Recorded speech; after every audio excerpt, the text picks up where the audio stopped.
There is a house still standing in Massachusetts, built in 1876. It was not built for weddings, not for family dinners. It was built for the old people nobody wanted anymore. And what happened inside its walls changed how an entire nation treats its elders forever. Welcome back to Western Info. I'm not here to just tell you dates and facts today. I'm here to tell you a story, a true one, about mothers, fathers, grandparents, people just like yours. This is the story of how America and the English-speaking world around it decided what to do with its old. Stay with me, because by the end of this, you'll never look at a nursing home sign the same way again. Picture America in the early 1800s. No pensions, no social security, no safety net of any kind. If you grew old and your children could not or would not care for you, there was only one place left. They called it the almshouse. Some called it the poorhouse. It wasn't just for the old. It held the sick, the disabled, orphaned children, even people who had done nothing wrong except run out of money. One roof, every kind of human suffering packed under it. Families feared this place so much it became a warning. Parents would tell their children, "Behave or we'll all end up at the poorhouse." It was not a threat about a building. It was a threat about disappearing, about being forgotten by the world while you were still breathing.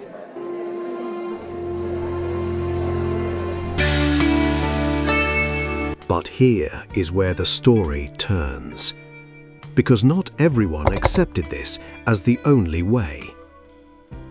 In the late 1800s, ordinary people, churches, immigrant communities, small mutual aid societies began doing something radical for their time. They said, "Our elders deserve better than a warehouse." Groups of working people started paying small monthly dues while they were young and healthy, a few coins here, a few coins there, so that when they grew old, there would be a real home waiting. Clean beds, warm food, people who knew their names. In Washington, D.C., in 1873, a group called the Little Sisters of the Poor opened a home for aging men and women. It didn't matter what religion you were. It didn't matter what your background was. If you were old and alone, the door was open. This was the first quiet rebellion against forgetting the old. And it was led not by governments, by ordinary people who refused to look away. But progress is never a straight line.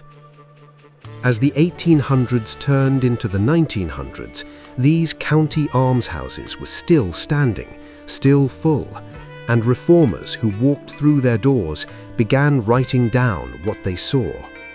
Poor sanitation, neglect, elderly residents given no real medical care at all, just a bed and a wait.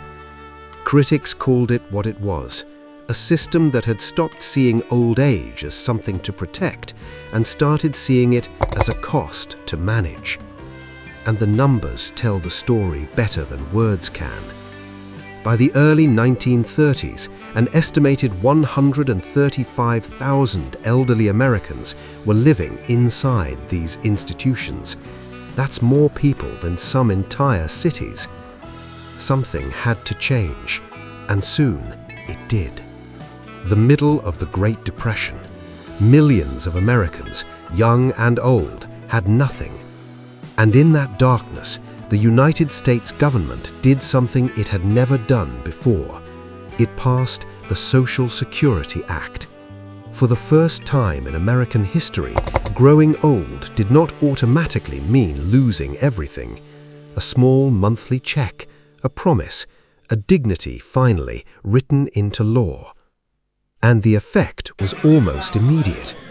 By 1940, the population inside those old almshouses had already dropped from a peak of around 135,000 down to about 88,000.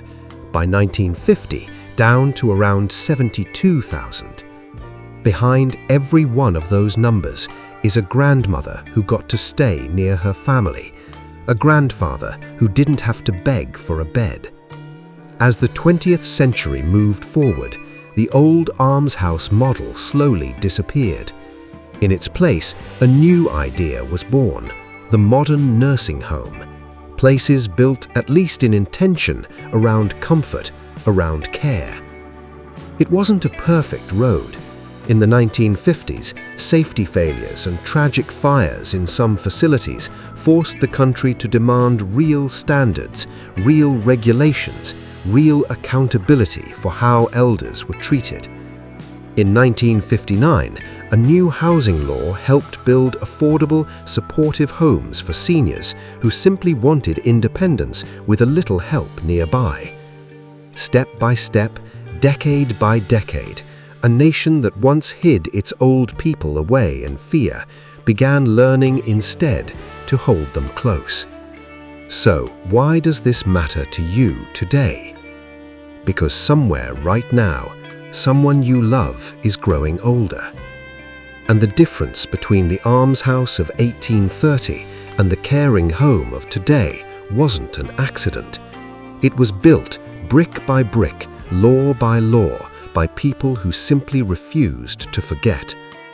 Ordinary church groups, mutual aid workers, reformers who wrote uncomfortable truths down on paper, lawmakers who finally listened. None of them were famous, but all of them changed history.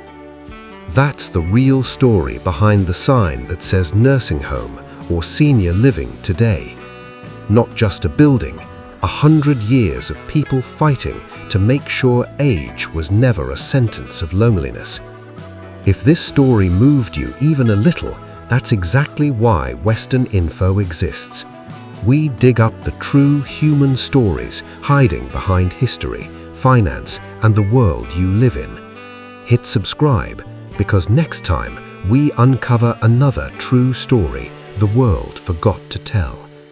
This has been Western Info. Thank you for remembering with us.